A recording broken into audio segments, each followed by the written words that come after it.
As of the latest data provided by the Bank Indonesia, the external debt of Southeast Asia's largest nation stood at over 403 billion United States dollars, a figure that is seen as amongst the most notorious financial schemes in the nation. It is because of the fact that it is higher than every other Southeast Asian nation besides Singapore, which has over $1.67 trillion worth of external debt. The following countries after Indonesia are Malaysia, which has an external debt of around $229 billion, and Thailand at $149 billion. The external debt of Indonesia has then become a huge controversy for the entire society. It sparked ideas from potential bankruptcy to a large repayment of debts coming from the country's tax system, which led to it being politicized. Yet the entirety of Indonesia's external debt as reported, on the other hand, is not all that bad. In fact, there's a huge misconception about what external debt really is. Indonesia, just like any other nation around the world, holds a huge sum of external debt. Singapore, as an example, has over $1.67 trillion worth of these, which is more than 4 times that of Indonesia, for a country that is even nowhere near its economical size. But before we move on to actually seeing why these all matter, we must first define what external debt really is. External debt is not like government debt. Well, it is a part of the government debt, but it also encapsulates private debt, meaning that the total amount of external debt the country has is the sum of all the debt of both private corporations and the government itself. These debts are then taken from foreign countries or foreign institutions, such as the Asian Development Bank, or in cases from private corporations, it could come from corporate bonds or bank loans. Indonesia's comparable external debt to its Southeast Asian counterparts, on the other hand, is actually due to its private corporations. These very private corporations of Indonesia hold over $207.1 billion worth of external debt, which is more than half of the entire external debt, whereas the government debt only holds $187.3 billion. This can then tell us why Indonesia's external debt is so big. Unlike most other Southeast Asian nations, Indonesia holds a wide array and complex businesses around the country, mainly due to its leading domestic consumption, which is rarely seen in Southeast Asia, as Indonesia has an enormous population. Unlike Singapore, however, most of the money stems from non-financial sectors, which may suggest that Indonesia's private corporations have become quite large and have grown far more than its financial system. Singapore's reflection is different. The reason why its external debt became so high was that almost all of it was tied down to the country's financial system.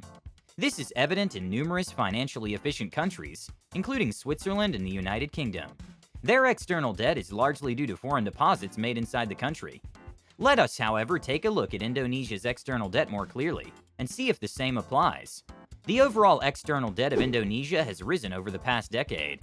In 2011, Indonesia's external debt went from $225 billion to its highest peak in September of 2021, which was $425 billion.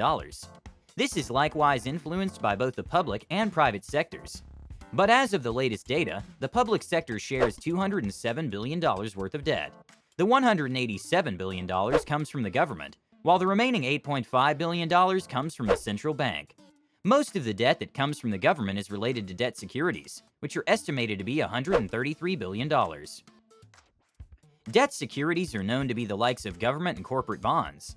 The remaining $54 billion came from bilateral and multilateral loans, where the largest came from the Asian Development Bank, the International Bank for Reconstruction and Development, and the International Monetary Fund. Finally, when it comes to debt securities, amongst the largest lenders to Indonesia is Japan, holding $8.6 billion, only to be followed by Germany and France, which both collectively hold $6.1 billion, and even China, which has become notorious as of recent, due to Western nations saying they're doing these quote-unquote debt diplomacy, actually only has a $1.5 billion of loans to Indonesia's government. This can already tell us that while external debt is somehow high, only half of it belongs to the public. Most of these are probably used to fund infrastructure programs, fill out government deficits, and help stimulate the entire economy through various fiscal means. The private corporations, on the other hand, hold a larger sum of the entire external debt. But where does this really come from? Just as we noted earlier, private external debt comes from non-financial institutions. They hold $165 billion worth of debt, whereas financial corporations just hold $42 billion. This is due to one factor: Singapore. Singapore is the single largest destination for private corporations in Indonesia to borrow money. Singapore alone holds over $60 billion to these Indonesian private corporations. These private corporations are basically all of the collective registered corporations in Indonesia. We can take, for example, Astra International, amongst the largest non-financial groups in Indonesia. According to its latest annual report for 2021, Astra International, the group famous for its automotive and manufacturing operations, holds over $10 billion worth of total liabilities. But of its long-term and short-term borrowings, it is actually only $2.7 billion worth of loans. Although it is not stated whether these come from domestic or foreign loans, since Astra International is a strategic company that is majority owned by a company in Singapore. Its credit from the small financial nation would otherwise be good, and most probably a large part of their debt may indeed come from Singapore. This capital borrowed by private institutions is then used to fuel their growth. It could be used for a new factory, or it can be the expansion of local and even overseas offices. Do note, however, that while a large part of these external debts does indeed belong to the private sector, it does not entirely mean that the government does not have a stake in them. State-owned enterprises also fall in this private corporation list, and as many of you know, these state-owned enterprises belong to no other than the government themselves. All of these collectively hold $45 billion worth of debt, which is quite huge, but also because Indonesia's government businesses are also amongst the largest in the entire world. This might be why most of the external debt stems from three sectors: mining, manufacturing, and power, three of which are heavily weighed upon by these state-owned enterprises. Now, this leaves us with the very question: is Indonesia's external debt bad? If so, what problems will it cause? And how to lower it? Well, we can first take a look at the government debt of Indonesia. The external debt of the government is not entirely bad. In fact, the $187 billion worth of debt it holds is just approximately 10% of Indonesia's annual nominal gross domestic product, which is far lower than most other nations. Furthermore, Indonesia's government external debt has also been falling every year, since its peak in August of 2021, when it had over $207 billion. This may imply that the government is slowly handling the problem and paying it down 1 month at a time. But the problems can still happen when the external debt could rise. It had risen in the past few years due to COVID-19, and it could also rise up again in the future due to any financial fallacies. But at its current standing, the government's debt is controllable.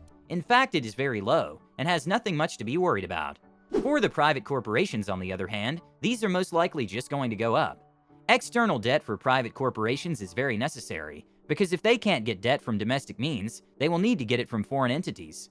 Take, for example, Go2 Group, the new technology business that went from a local startup to becoming the country's largest tech business.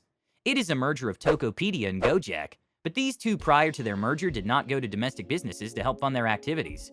Instead, they went overseas, to Japan, China, Singapore, and South Korea to find the money. Why? Well, many explanations could go hand in hand, but mainly due to the fact that they needed a lot of money.